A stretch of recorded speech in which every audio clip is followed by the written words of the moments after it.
الحمدللہ وحدہ والصلاة والسلام علی من لا نبی بعدہ اما بعد فاعوذ باللہ من الشیطان الرجیم بسم اللہ الرحمن الرحیم یسبح للہ ما فی السماوات وما فی الارض الملک القدوس العزیز الحکیم۔ اللہ کی تسبیح کر رہا ہے جو کچھ آسمانوں اور جو کچھ زمین میں ہے۔ بادشاہ بے انتہا مقدس، غالب اور حکمتوں والا ہے۔ آج ہماری سورہ الجمعہ کی آیہ مبارکہ نمبر 1 کی تلاوت و ترجمہ کا شرف نصیب ہوا۔ سامعین، یہ آج ہم نئی سورہ مبارکہ سورۃ الجمعہ اس کے ترجمہ اور تفسیر کا آغاز کر رہے ہیں۔ اس کی ٹوٹل 11 آیات ہیں اور 2 رکوع کا یہ ہمارا سفر ہوگا۔ سورہ جمعہ شریف قرآن پاک کی ترتیب کے اعتبار سے اس کا جو نمبر ہے وہ 62واں ہے، 62، اور نزول کے اعتبار سے جسے ترتیب نزولی کہا جاتا ہے اس اعتبار سے سورہ مبارکہ کا جو نمبر ہے وہ 110واں ہے۔ قرآن پاک میں 62واں نمبر اس کا ہے، اور ویسے جو قرآن نازل ہوا اس اعتبار سے اس سورہ مبارکہ کا جو نمبر ہے وہ 110واں ہے۔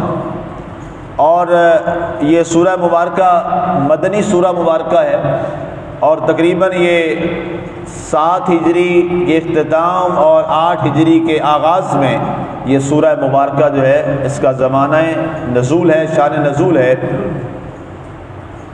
اس سورہ مبارکہ کا جو نام سورہ جمعہ رکھا گیا ہے، اس کی آیہ مبارکہ نمبر 9 آگے آئے گی انشاءاللہ۔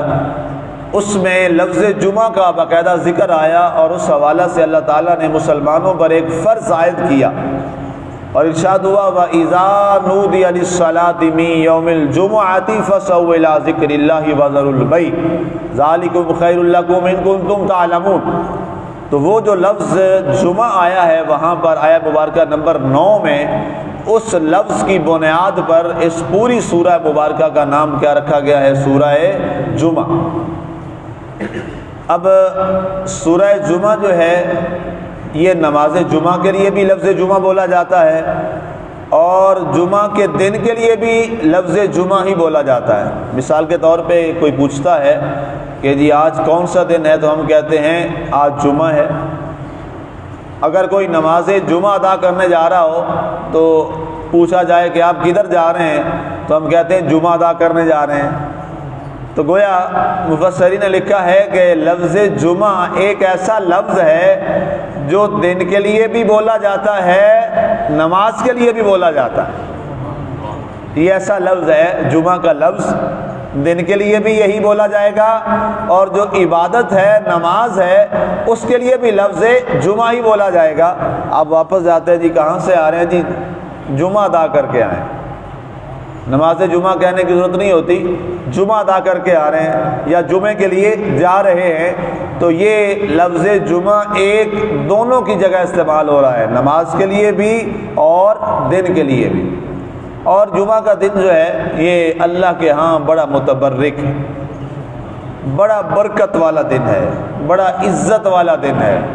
اللہ کے نبی صلی اللہ علیہ وآلہ وسلم نے ارشاد فرمایا الجمعۃ سید الایام، جمعہ کا دن جو ہے یہ سارے باقی 6 دنوں کا سردار ہے، دنوں میں سے باقی دنوں کا یہ سردار ہے دن۔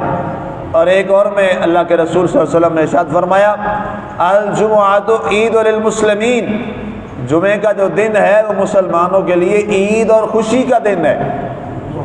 اور آپ نے اسی جمعہ کے بارے میں ارشاد فرمایا کہ جمعہ مسلمانوں کے لیے اتنا عظیم دن ہے کہ اسی دن اللہ تعالیٰ نے خلق آدم، اللہ تعالیٰ نے سیدنا آدم علیہ السلام کو جمعہ کے روز پیدا فرمایا۔